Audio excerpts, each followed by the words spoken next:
Hello everyone, it's Dianne at Minerva. I hope you're all doing really well this week. And today I'm excited to share with you the Tilly and the Buttons and Nell.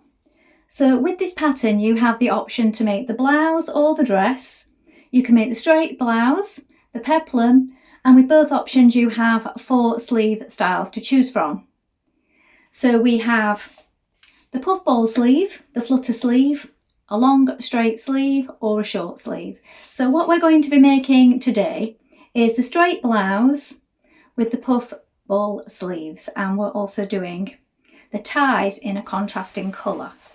So today we're going to be using this one. It's Dalmatian Dash Cotton Poplin, and then for the ties we're using the black to pick out the black in this gorgeous pattern with the Dalmatians all over it.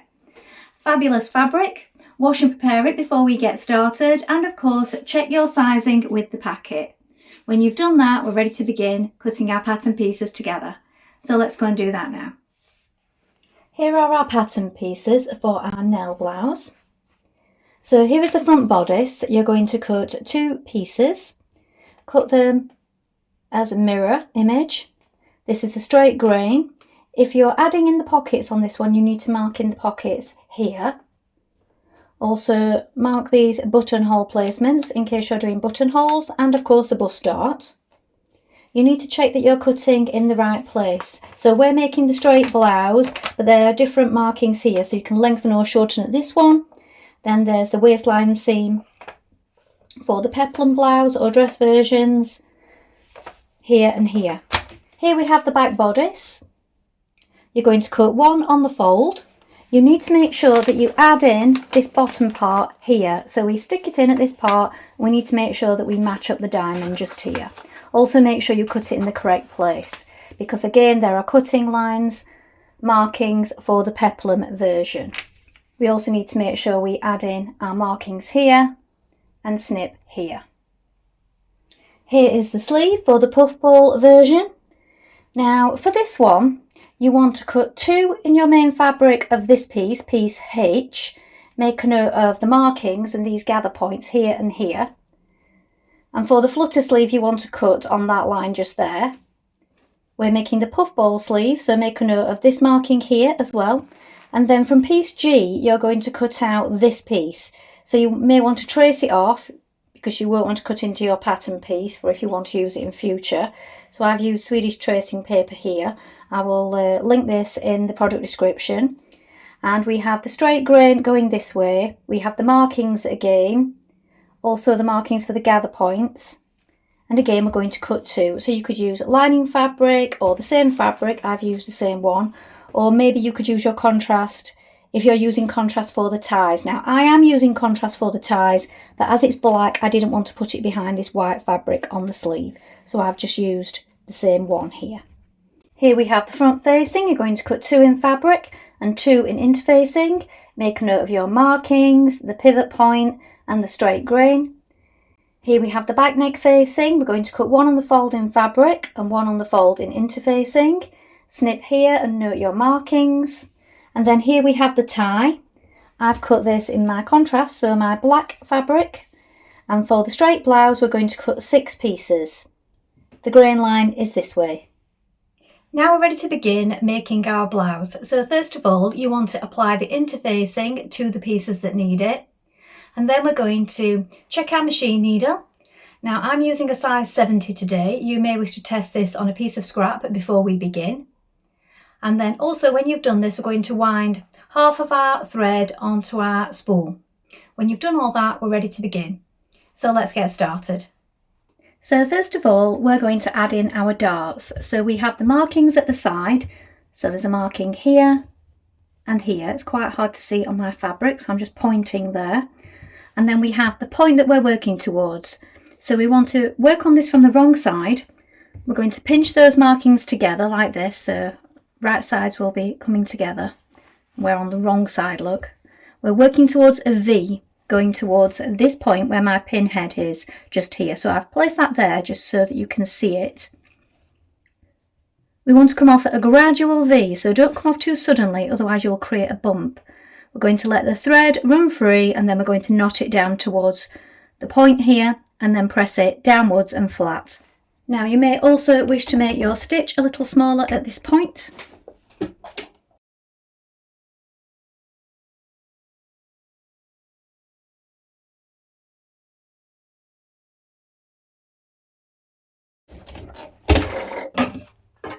Leave enough thread so that you can knot it.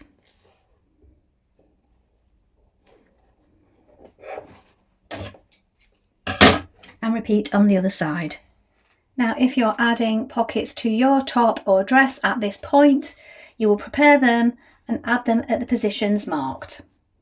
Now you're going to pin your front panels to your back at the shoulders like this, making sure you match up the notches. We're now going to stitch this seam in place with a 1.5 centimetre seam allowance. That is the seam allowance throughout. And once you've done that, we're going to edge finish it by either overlocking or zigzag finishing it, and then press that seam towards the back.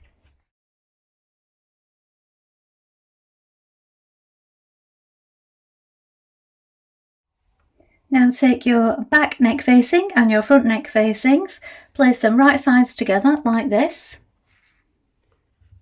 And we're going to stitch the shoulder with a 1.5 centimetre seam allowance.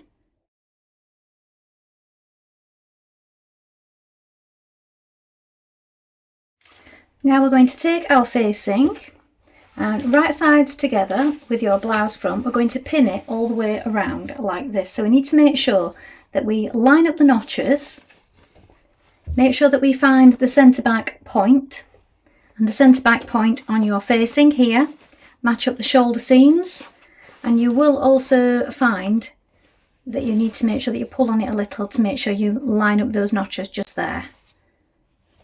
When we get to this point here at the front where we have a slight corner, we have that pivot mark. We're going to pivot at this point to sew straight down the front. So let's stitch that in place now.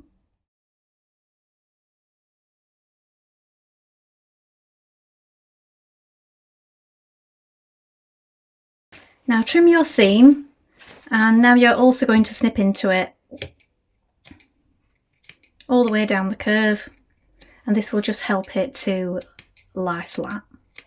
Now we're going to understitch round our facing. So first of all we need to make sure we press the seam towards the facing, so we're pressing the seam and the facing outwards like this so that it's flat, and then we're going to understitch it. So we do this by stitching onto the facing side here a couple of millimetres from this seam, and when you get to the pivot point you'll have to stop and then restart just after, because you can't get right into that corner.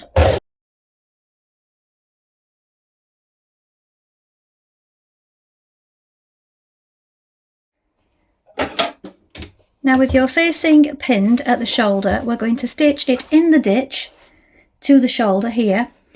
We need to make sure that we have it flat and we're working from the right side. We want to get our stitches exactly in that seam line. You may find it helps if you pull on it a little.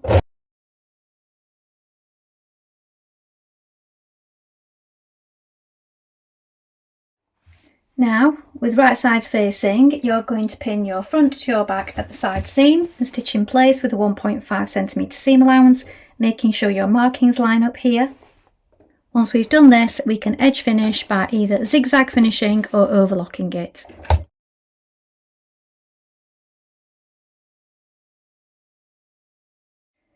Now we're going to work on our puffball sleeves. So this is your outer sleeve and this is your lining. So what we're going to do on the outer main sleeve, we're going to do 3 lines of gathering stitches. You can do 3 or 2 between the markings here and here. And also on the main outer sleeve, 3 rows across the bottom here from side to side. And then on the lining part, we're just going to do those lines of gathering stitches around the top here, between the notches again. So between here and here at this side. We're not doing them on the bottom of the lining. So you want to change to a long straight stitch, and we're going to do that now.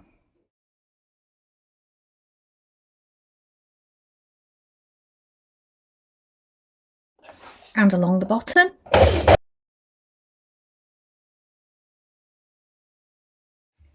Now you're going to lay your outer sleeve on top of your lining sleeve like this, right sides facing. Make sure that you've got the right pair. You'll need to check that you've got your double notch and double notch on the same side and your single notch on the same side, on this side. We need to make sure that we match that notch that's near the centre here and just pin it in place for now. And we're going to pull on those gathering stitches until the outer sleeve, once it's gathered, matches the width of this lining sleeve here. So do that on both sides, and you want to even out those gathers once you've done this. Stitch your two sleeve pieces together.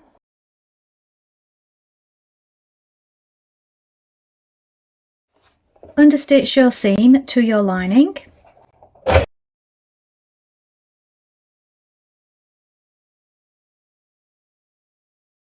Now open out your sleeve like this, flip it over, right sides facing. We're going to stitch this underarm seam of your sleeve. We want to make sure that this seam right here matches up, and also the notches here. Stitch that seam in place.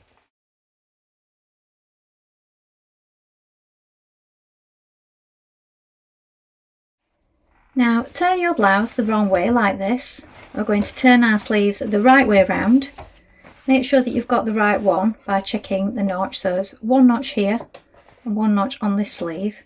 What we want to do is pop, this is the main sleeve, inside the armhole like this, so it's right sides facing.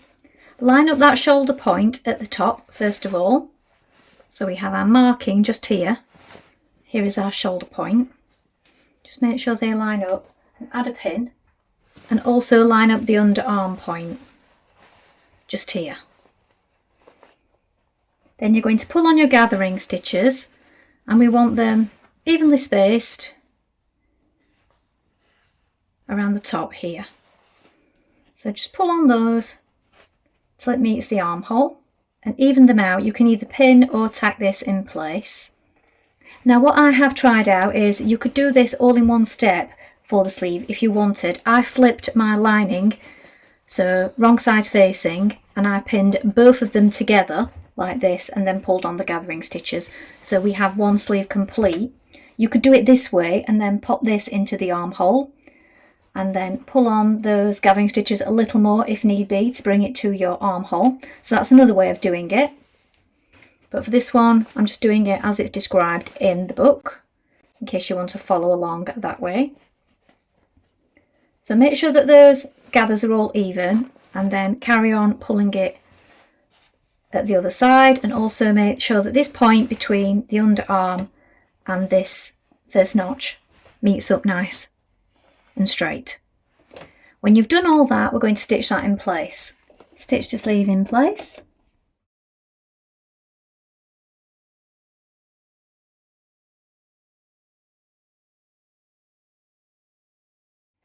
Now flip the lining of the sleeve to the inside like this. Again, line up the shoulder point with the notch at the top here and the underarm seam. And again, we're going to pull on those gathering stitches so that it comes to meet the armhole. Once we've done this, stitch it in place. With both parts of our sleeve in position, we can edge finish it. So you could either zigzag finish or overlock it. You can also pull out your gathering stitches once you have your sleeves in place. Stitch in your lining.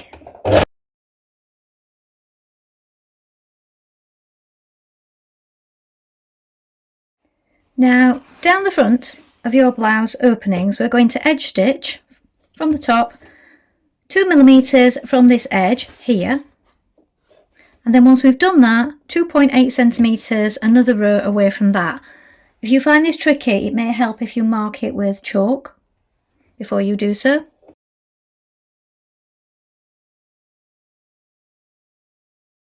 Now at the bottom of each of my front blouse pieces, I'm also going to turn the interfacing or the facing piece so that it's right sides together with the bottom of the blouse like this, and I'm going to stitch the hem allowance, so 1.5 along here, so that we can flip that out to the right side, and that will give a nice neat corner. And then when we come to do our hem, this bit will already be done and it gives just a nice sharp finish.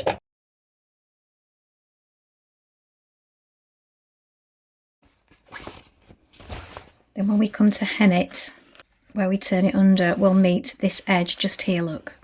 Now hem the bottom of your blouse. So I've turned it under and turned it under again. So it's a small double fold.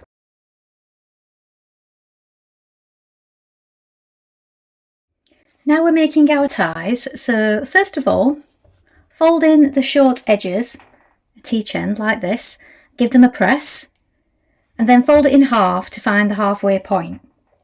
Then you're going to press in the two raw edges, long raw edges, so that they meet that fold, and then fold it again. And you'll end up with it looking like this, with all the raw edges enclosed. Now we're going to stitch down that edge on all 6 of our ties. You'll also need to change up your thread at this point if you're using a contrasting colour as I am.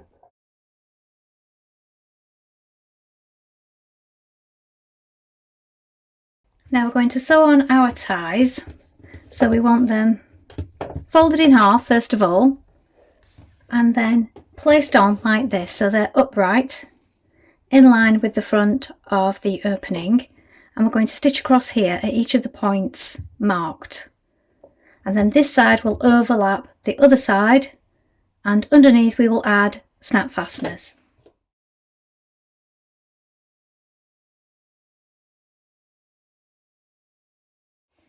Now lap the right front over the left by 3 centimetres.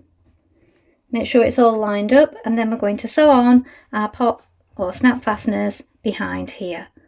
Sew them on one at a time, making sure that they are all lined up and the blouse is lying flat. So here is the finished blouse. So you might want to practice tying your bows when you finish. So you fasten these, and these are just fur on one side, and then you have the snap fasteners up the front, puffball sleeve,